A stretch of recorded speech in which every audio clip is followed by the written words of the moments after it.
Hello students, welcome to the Allen pre nurture and career foundation.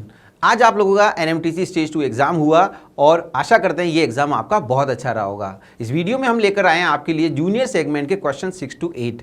1 by 1 हम question tele करेंगे। आप अपने question और उनके आंसर्स मिलाते जाइएगा और बताइएगा कि आपका क्या स्कोर रहा। चलिए स्टार्ट करते हैं क्वेश्चन नंबर 6 से। क्वेश्चन इस प्रकार है, there are 6 friends Manish, Kathy, Sundar, Alisha, Laxman and Divya. Manish told that the sum of our ages, कि हम सबकी एज का अगर हम सम करते हैं and it is 5 time my age. So इनका ओवरऑल सम है वो 5 टाइम ऑफ माई एज है। Again he again told that when Sundar will be 3 times my present age. Sundar जब मेरी एज का 3 टाइम्स हो जाएगा, देन ये उस सिनारियो की बात कर रहे हैं जब सुंदर उनकी एज का 3 टाइम्स हो जाएगा। Then the sum of my age and Divya's age will be equal to the sum of present age of 5 of us. मेरी एज और दिव्या की एज उस समय पर हम में से 5 लोगों की एज के बराबर हो जाएगी। तो यहाँ रेफरेंस इन्होंने सुंदर को ले रखा है। नाउ नेक्स्ट हमें आगे दे रखा है, Alisha's age will be the 3 time her present age. Alisha की एज हो जाएगी उसकी प्रेजेंट एज की 3 टाइम्स हो जाएगी। आफ्टर दैट एक जानकारी और दे रखी है, Lakshman age will be twice the Sundar's present age plus 1 year. Lakshman की एज के बारे में भी जानकारी दे रखी है कि सुंदर की जो प्रेजेंट एज उसके ट्वाइस से 1 साल ज़्यादा हो जाएगी। इस तरह की कुछ इंफॉर्मेशन इन 6 फ्रेंड्स के अंदर दे रखी है। Now they all started working to find present age. इस जानकारी के बेसिस पर सब अपनी अपनी एज कैलकुलेट करने लग जाते हैं। Then Kathy asked Manish, Kathy ने मनीष से पूछा, could he tell something more, क्या वो कुछ और जानकारी दे सकते हैं? Yes, then Manish said that his age is an odd number, कि मेरी एज जो है एक ऑड नंबर में है। तो आपको बताना है हाउ ओल्ड मनीष एंड सुंदर आर, आपको बताना है इन दोनों की एज क्या है। तो बेसिकली ये एक वर्ड प्रॉब्लम है जो एज रिलेटेड वर्ड प्रॉब्लम्स में आती है। चलिए इन सारी जानकारियों से हम कुछ इक्वेशंस फ्रेम करते हैं और ट्राई करते हैं आंसर कंक्लूड करने का। चलिए लेट्स हैव अ सॉल्यूशन। तो हमें यहाँ पर दे रखा था शुरुआत में कि जो हम सबकी सारी जितने भी फ्रेंड्स हैं सारे की अगर एज का टोटल किया जाए, सो दिस इज एम, ये आपके पास दे रखे हैं मनीष, केथी, इनके first word M C S E L D, इनको हम वेरिएबल मान के चल रहे हैं। सो यहाँ पर हम देखा जाए फर्स्ट इक्वेशन कैसे बन जाएगी, M plus C plus S plus E plus L plus D is equal to 5 times of the age of the Manish. Next अगर इसको सोल्व करते हैं तो एम उधर जाके सोल्व हो जाएगा, दिस विल बी 4m। यहाँ आपने देखा कि हमारे पास 4m हो गया क्योंकि m उधर चला गया। आगे बोला गया है कि जब सुंदर जो है मनीष की एज का 3 टाइम्स हो जाए, सो let this variable is t, इसको हमने स्मॉल t बोला कि प्रेजेंट एज सुंदर की s है, जब वो मनीष का थ्राइस हो जाएगा 3m टाइम्स हो जाएगा, so this will be 3m। अब इस एज गैप की अगर बात करें तो ये एज गैप हो जाएगा 3m माइनस s, क्योंकि प्रेजेंट सिनारियो में s है, आफ्टर सम टाइम ये कितना होने वाला है 3m। सो एज गैप की बात करें तो this will be 3m minus s। अब जितने भी कैंडिडेट्स की हम बात करेंगे जहां भी हम प्लस t करने वाले हैं, हम इसी फैक्टर से उन्हें एज में इंक्रीज करने वाले हैं। सो यहाँ पर पहली कंडीशन दे रखी थी, अगर आपने क्वेश्चन पढ़ा उसमें लिखा था कि उस समय के बाद, कुछ समय के बाद जब सुंदर मनीष का थ्राइस टाइम्स हो जाता है, let this time is T time period. तो टी टाइम पीरियड के बाद ये m प्लस टी हो जाएगा, दिव्या d प्लस टी हो जाएगी। और रेफरेंस क्योंकि सुंदर है इसलिए उन्होंने कहा था कि जो हम 5 की एज है उसके बराबर ये कैलकुलेशन आ जाती है। सो आफ्टर द कंक्लूजन अगर इसको हम सोल्व करते हैं तो हमें रिलेशन मिलेगा 2t is equal to c plus e plus l। So this is equation number 2।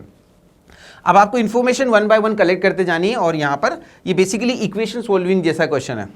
आगे अगर हम बात करें तो उसमें लिखा था कि E प्लस टी, अगर आप ध्यान से देखें E stand for Alisha, Alisha के बारे में हमें जानकारी देगी। Alisha age will be 3 times her present age. अब जैसे आप टी टाइम का गैप डालेंगे, सो टी टाइम का अगर गैप डालेंगे इंटरवल, टी इंटरवल के बाद वो प्रेजेंट एज का 3 टाइम्स एलिशा पहुंच जाएगी, ऐसा उसमें दिया था।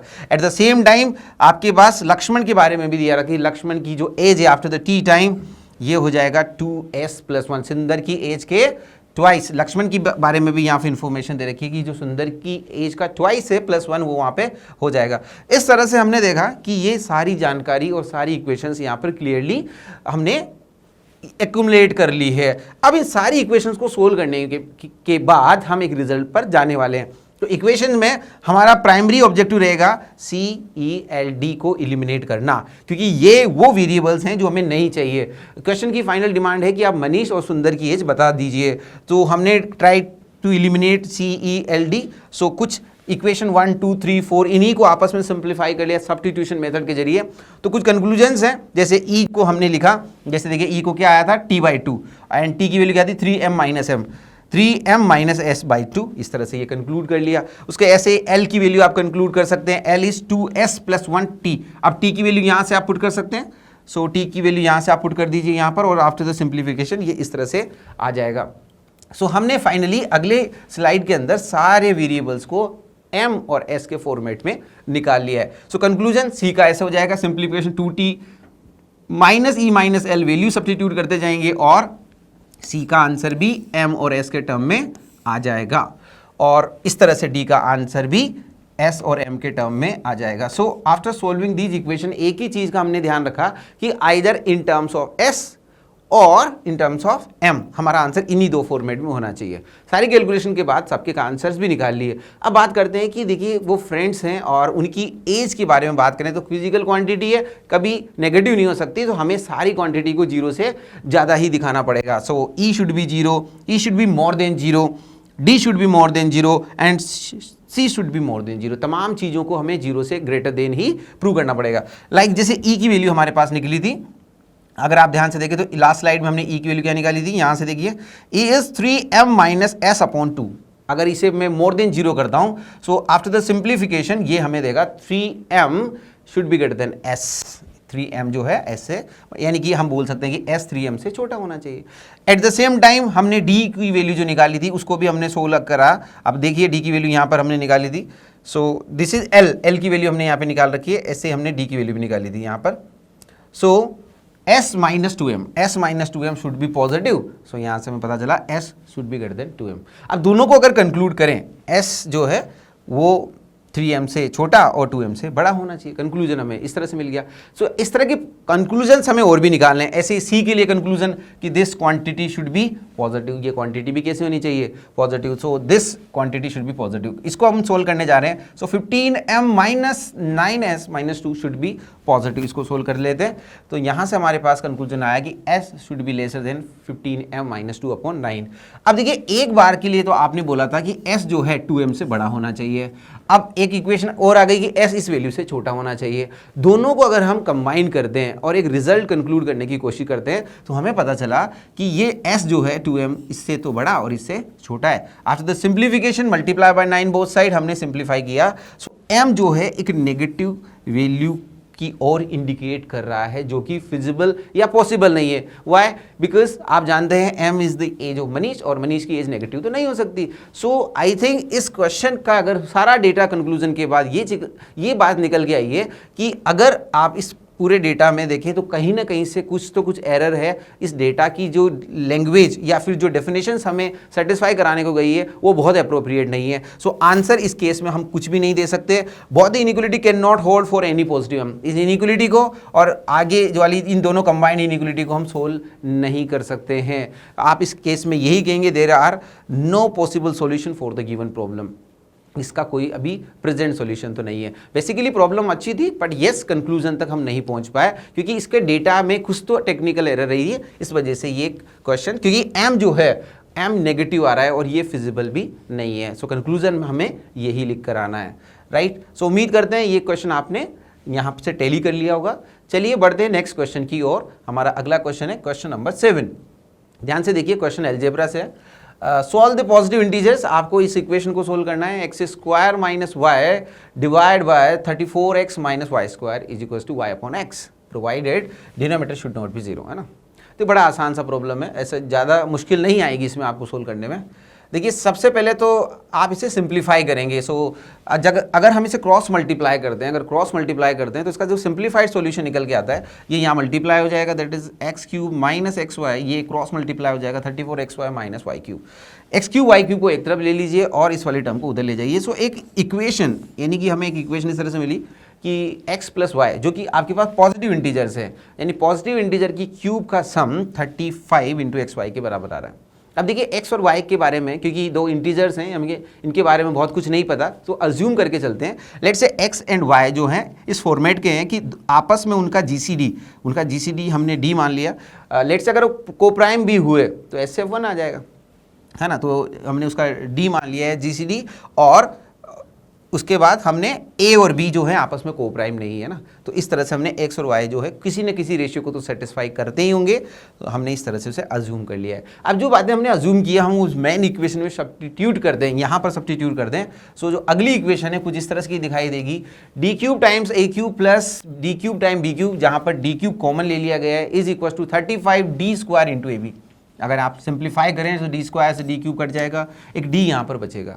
अब बात आती है कंक्लूजन तक जाने की। कंक्लूजन इस स्टेटमेंट से क्या आप निकाल सकते हैं? देखिए ए और बी कैसे नंबर है? Positive integers. आपको बताया गया कि ए और बी पॉजिटिव इंटीजर है और को प्राइम है आपस में, बिकॉज ये दोनों को प्राइम है। तो यहाँ से पता चला कि ए क्यूब और बी क्यूब जो हैं वो ए और बी को तो डिवाइड नहीं कर पाएंगे, यानी कि ए क्यूब बी क्यूब केवल 35 को ही डिवाइड कर पाएंगे, है ना। सो यहाँ से कंक्लूजन निकला कि जो ए क्यूब प्लस बी क्यूब है या तो वो 35 को डिवाइड कर रहा होगा या 35 का फैक्टर रहा होगा, ठीक है, या एग्जैक्टली 35 भी हो सकता है। दोनों केस को हम लेके चल रहे हैं। सो बाय द ऑब्जर्वेशन क्लियरली पता चल रहा है कि आप बताइए पॉजिटिव इंटीजर्स का जो क्यूब है वो भी पॉजिटिव इंटीजर ही होता है, और पॉजिटिव इंटीजर के क्यूब में हमारे पास जो आते हैं लाइक 1, 8, 27, 64 इस तरह के नंबर्स हमारे पास आते हैं। सो यहाँ पर अगर आप बात करें, सो ये जो क्यूब्स हमारे पास आए हैं, इन क्यूब्स में बाय हिट एंड ट्रायल या बाय ऑब्जर्वेशन अगर बात करें तो 8 प्लस 27 जो है 35 यहाँ पर बनाते हैं। सो बाय ऑब्जर्वेशन ए और बी को हम कंक्लूड कर सकते हैं दिस इज 23, 2 and 3। यस, ए की वैल्यू 2 और बी की वैल्यू 3 ले सकते हैं, और वाई से वर्सा बी हम ले सकते हैं, ए की वैल्यू 3 और बी की वैल्यू 2 भी ले सकते हैं, बिकॉज ये फिक्स नहीं है। 8 27 हो सकता है, 27 8 हो सकता है, सो 35 तो आना ही है। इस केस में अगर आप यहाँ पर सिंप्लीफाई करेंगे तो 35 से 35 कट जाएगा, 2 3 जा 6, तो डी की वैल्यू हमें क्या मिल जाएगी? 6। सो पॉसिबल पेयर्स जो हमारे पास बनेंगे, क्योंकि आप ध्यान दीजिए हमने वैल्यूज क्या मानी थी, ए जो है x जो माना था हमने, x इक्वल टू हमने क्या माना था? a टाइम्स d, और y क्या माना था हमने? b times d। So this is 2, a is 2 and d is 6, तो नंबर आ गया 12, 2 into 6। b is 3 and d is 6, 3 6 जा 18, सो नंबर आ गया 18। बट यस हम बात करें ऑर्डर्ड पेयर की, सो ये आपस में दोनों वैल्यू इंटरचेंज भी कर सकती है, इसलिए हमारा आंसर इसके साथ साथ 18,12 भी जाएगा। सो this is the solution for the question. आप आराम से इस क्वेश्चन को कंक्लूड भी कर पाए होंगे, एंड उम्मीद करते हैं ये क्वेश्चन आपका राइट भी रहा होगा। चलिए बात करते हैं अगले क्वेश्चन की, राइट। Question number 8। ये क्वेश्चन बेसिकली ज्योमेट्री से है, और बेसिकली अगर देखा जाए तो एक अच्छा खासा ज्योमेट्रिकल पार्ट कॉन्सेप्ट यहाँ पर यूज हुआ है। डिस्कस करते हैं। Let ABC is an acute angle triangle, let points OH B its circumcentre and orthocentre respectively. एक एक्यूट एंगल ट्राइंगल हमें दे रखा है जहां पर पॉइंट O और H जो हैं वो उसके orthocentre, O is the circumcentre and H is the orthocentre given है। The altitude from A the perpendicular bisector of side and the side BC are congruent. Yes, ये तीनों बातें हैं कि A से एल्टीट्यूड जो डाला गया है, AC साइड का जो परपेंडिकुलर बाइसेक्टर है एंड साइड BC जो है वो सब कॉन्ग्रुएंट है, मतलब ये साइड BC पर जाकर मिल रहे हैं। Then find the value of CH by BO। आपको इस रेशियो की वैल्यू बतानी है। चलिए स्टार्ट करते हैं इस क्वेश्चन को। बस यहाँ पर जो कॉन्सेप्ट हमने यूज़ किया है सॉल्यूशन में वो है कॉन्सेप्ट ऑफ ज्योमेट्री। आप कोऑर्डिनेट ज्योमेट्री की हेल्प से इसे कर सकते हैं। चलिए, सो एक एक्यूट एंगल ट्राइंगल कंसीडर करना था, सो हमने सोचा कि एक्यूट एंगल ट्राइंगल ऐसी जगह पे बनाया जाए जहां पर लेस पैरामीटर्स को हमें इंक्लूड करना पड़े। तो हमने उसका एक वर्टेक्स ओरिजिन पे मान लिया, एक वर्टेक्स जो है एक्स एक्सिस पे मान लिया। सो यहाँ पर 0,0 और ये वर्टेक्स है जो C कोऑर्डिनेट हमने दिया है, दैट इज C,0। यस, तो this distance will be C। और आप बात करें कि अगर ये साइड का परपेंडिकुलर बाइसेक्टर, क्योंकि गिवन जानकारी में दे रखा था कि जो यहाँ से एल्टीट्यूड आपने डाला है और इसका जो परपेंडिकुलर बाइसेक्टर है ये कहाँ पर आके मिल रहे हैं, BC साइड पे आके मिल रहे हैं। सो this is the point of congruency, ये यहाँ पर आकर मिल रहे हैं। सो बेसिकली जब हमने इस साइड को परपेंडिकुलर बाइसेक्ट किया तो दोनों ट्रायंगल कॉन्ग्रुएंट हो गए। So let this distance be A, इस डिस्टेंस को कुछ नाम देना था, हमने ए नाम दिया। तो बाय CPCT जो FC डिस्टेंस है this will be FA। FC distance किसके बराबर हो जाएगी, FA। अब आगे चलते हैं, देखिए कंप्लीट डिस्टेंस C माना हुआ है, ये डिस्टेंस A माना हुआ है। सो दिस डिस्टेंस अगर हम निकालना चाहें so this will be C minus A। ये आप आराम से कैलकुलेट कर सकते हो।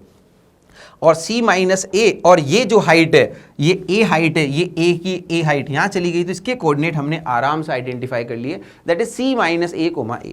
इस तरह से हमने यहाँ पर कंक्लूड कर लिया। बट अब बारी आती है कि H के कोऑर्डिनेट कैसे निकाले जाएं, O के कोऑर्डिनेट कैसे निकाले जाएं, क्योंकि अगर कोऑर्डिनेट आए तो फिर हम डिस्टेंस फॉर्मूला लगाकर ये रेशियो पता कर सकते हैं। चलिए कुछ चीज़ें हैं जो हमें और डिस्कस करनी है। देखिए अब यहाँ पर हमें स्ट्रेट लाइन का थोड़ा सा उपयोग करना पड़ेगा कि स्ट्रेट लाइन लाइक हमें AF की इक्वेशन पता है, अगर हमें CE की इक्वेशन पता चल जाए तो इन दोनों का इंटरसेक्टिंग पॉइंट H आ जाएगा। तो चलिए हमारे पास 2 पॉइंट फॉर्म होती है, जब हमारे पास 2 पॉइंट्स हैं तो वहाँ से हम उसका स्लोप निकाल सकते हैं और उसकी परपेंडिकुलर लाइन का स्लोप भी निकाल सकते हैं। तो देखिए अगर मैं आपसे बात करूं कि what is the slope of this, इसको O डैश रख लेते हैं क्योंकि O हमने यहाँ मान रखा है, दिस लाइन। सो आपके पास इसका स्लोप हो जाएगा y अपॉन x, यानी A upon C minus A, ठीक है, क्योंकि ये लाइन ओरिजिन से पास हो रही। सो इसकी परपेंडिकुलर लाइन का स्लोप हो जाएगा नेगेटिव रेसिप्रोकल ऑफ दिस, यानी कि हो जाएगा A minus C upon A। अच्छा, इसका स्लोप पता है, परपेंडिकुलर लाइन CE का स्लोप पता है और पॉइंट पता है, तो पॉइंट स्लोप फॉर्म से हम CE की इक्वेशन निकाल सकते हैं और AF की इक्वेशन हमें पता ही है। चलिए तो इस तरह से हमने कहा कि H ऑर्थो सेंटर है, O सर्कम सेंटर है, और हमारा पहला टारगेट है H निकालना, जो मैंने अभी अभी एक्सप्लेन किया था। सो पॉइंट स्लोप फॉर्म से, क्योंकि हमने स्लोप निकाल लिया था A माइनस C अपॉन है, पॉइंट स्लोप फॉर्म से हमने इक्वेशन ऑफ CE निकाली। आपको डायग्राम दिखा देते हैं। CE मतलब ये वाली लाइन की इक्वेशन हमने निकाली, और इसके साथ इस परपेंडिकुलर की इक्वेशन, तो y जो है यहाँ पर x इक्वल टू कॉन्स्टेंट है, ध्यान दीजिए, क्योंकि y वेरिएबल है, y चेंज हो रहा है बट x कॉन्स्टेंट है। So x equal to constant that is C minus है। दोनों इक्वेशन को सोल्व करेंगे तो हमें यहाँ से y की वैल्यू मिल जानी है। तो y की वैल्यू क्या हो गई, C माइनस है। सो बाय द डायग्राम आप देख सकते हैं कोऑर्डिनेट्स जो हो गए इसके, h के कोऑर्डिनेट हमें निकल कर आ चुके हैं, that is C minus A comma C minus है। ध्यान से देखिए, इस तरह से हमारे पास कोऑर्डिनेट आ चुके हैं। यहाँ पर हमने C माइनस से पहले से पता था, y भी C माइनस से आया, तो फाइनली कोऑर्डिनेट आ गए। अब इस क्वेश्चन का जो नेक्स्ट पार्ट है कि जैसे आपने पूरी कैलकुलेशन H के लिए की, अब बात करते हैं O के लिए। सो O के लिए अगर हम बात करें तो O जो है ये बेस लाइन का मिड पॉइंट, यानी साइड के परपेंडिकुलर बाइसेक्टर पे लाया करेगा। सो बाय द फोटोग्राफ आप देख सकते हैं कि अगर ये साइड के परपेंडिकुलर बाइसेक्टर पे आया होगा तो ये जो C साइड है इसको आधा है, मतलब C/2 करने पर यहाँ पे आया होगा। So let's say this coordinate is C/2 comma K। इस तरह से आप इसके कोऑर्डिनेट ले सकते हैं C/2 कोमा है, और इसकी कैलकुलेशन यानी कि हमारा अल्टीमेट टारगेट K निकालने पर रहेगा। चलिए तो बात कर लेते हैं कि इसके कोऑर्डिनेट ले लेते हैं C/2 कोमा K, क्योंकि बेस C है तो उसका परपेंडिकुलर बाइसेक्टर C/2 हो जाएगा। X तो हमें पता है। अब बात करते हैं कि अगर ये ऑर्थो सेंटर है, सो ये आपका सर्कम सेंटर है, O is the circumcentre. So ये क्या होगा, तीनों वर्टेक्स से क्या होगा, इक्विडिस्टेंट होगा, ठीक है, और O से A की दूरी जो है आपके सर्कम रेडियस का काम करेगी, और इस तरह से बाकी डिस्टेंस भी हम सर्कम रेडियस OA और OB इक्वल करा सकते हैं, ठीक है। सो डिस्टेंस फॉर्मूला लगा करके OA और OB को इक्वल कराया, स्क्वायरिंग की, और थोड़ा सा सोल्व करने के बाद हमें K की वैल्यू निकल के आ गई 2A माइनस C अपॉन 2। अब डायग्राम में देख सकते हैं आपने किस तरह से डिस्टेंस फॉर्मूला लगाया होगा। O जो है इसके कोऑर्डिनेट आपने अभी भी लिखे थे C/2 कोमा K। O से A के बीच में डिस्टेंस फॉर्मूला इजीली लगाया जा सकता है, O से B के बीच में डिस्टेंस फॉर्मूला भी इजीली लगाया जा सकता है। इस पॉइंट का नाम आपने B रखा है, ठीक है, ओरिजिन का नाम आपने क्या रखा है, B, तो इसे इरेज भी कर सकते हैं हम। चलिए तो यहां से आपने इसको क्या करा दिया है, दोनों को इक्वल करा दिया है, और आफ्टर द कैलकुलेशन आपके पास K की वैल्यू निकल कर आ गई है। अब जब हमें K पता चल गया तो हमें किसके कोऑर्डिनेट पता चल गए, O के कोऑर्डिनेट पता चल गए, सर्कम सेंटर के कोऑर्डिनेट पता चले गए, ठीक है। आगे बात करते हैं अब हम इन दोनों लाइन डायग्राम की हेल्प से डिस्टेंस फॉर्मूला लगाने वाले। थोड़ा सा मैंने डायग्राम्स के अंदर से लाइन को उठा करके यहाँ पर दिखाया है ताकि आपको इजीली समझ में आ सके। आप इस लाइन को आराम से ढूंढ सकते हैं। ओ बी लाइन कहाँ पर है, अगर फोटोग्राफ में जाएं so O B line this line, ये यहाँ बनाएंगे तो थोड़ा कॉम्प्लेक्स हो जाएगा। ओ बी लाइन को हमने यहाँ से उठाया और वहाँ पर पेस्ट कर दिया। एट द सेम टाइम आपने सी एच लाइन को यहाँ से उठाया, सी एच लाइन को यहाँ से उठाया और वहाँ पर पेस्ट कर दिया। अब यहाँ पर ओ बी के बीच में डिस्टेंस फॉर्मूला लगाइए, सी एच के बीच में डिस्टेंस फॉर्मूला लगाइए, क्योंकि एच अभी अभी आपने निकाला था C minus A comma C minus A, C पहले से ही पता था। At the same time C by two पता था, ये के से आपने निकाला था 2a minus C by two. By the distance formula आप आराम से डिस्टेंस फॉर्मूला लगा सकते हैं, x2 माइनस x1 का whole square, y2 minus y1 का होल स्क्वायर। और पहले हम स्क्वायर टर्म निकाल रहे हैं, नहीं तो अंडर रूट फिर बाद में कर लेंगे। ऐसे आप ओबी में डिस्टेंस फॉर्मूला लगा सकते हैं, x2 माइनस x1 का whole square, y2 minus y1 का whole square. After the simplification ये रेशियो आता है, ये इससे कट जाएगा तो ये रेशियो 2 निकल के आता है। बट आपने क्या निकाला था, C H by B O का whole square. After the square rooting both side आपको ये वैल्यू मिल जाएगी √2/1। So this was the question number 8। ये भी बढ़िया क्वेश्चन था, काफ़ी सारे ज्योमेट्री के कॉन्सेप्ट यहाँ पे काम आए। सो this was the question 8 from the junior group and hope so आपका ये क्वेश्चन भी अच्छे से रहा होगा। आपने इस वीडियो में अपने क्वेश्चन और आंसर टैली कर लिए होंगे एंड उम्मीद करते हैं कि अच्छे स्कोर के साथ आपने NMTC क्रैक किया होगा। Okay, thank you so much.